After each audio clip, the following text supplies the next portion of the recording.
Kapag nananalangin kayo, huwag kayong tutulad sa ginagawa ng mga pakitang tao.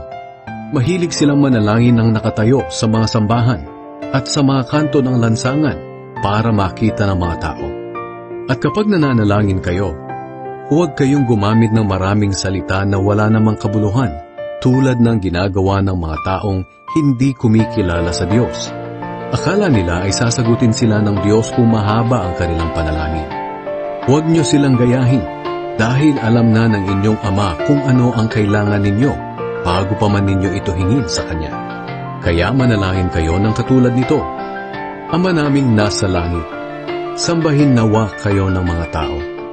Naway magsimula na ang inyong paghahari at masunod ang inyong kalooban dito sa lupa tulad ng sa langit. Bigyan niyo po kami ng aming pagkain sa araw-araw. Patawarin niyo kami sa aming mga kasalanan tulad ng pagpapatawad namin sa mga nagkasala sa amin. At huwag niyo kaming hayaang matukso, kundi iligtas niyo po kami kay Satanas. Sapagkat kayo ang hari, ang makapangyarihan at dakilang Diyos magpakailanman.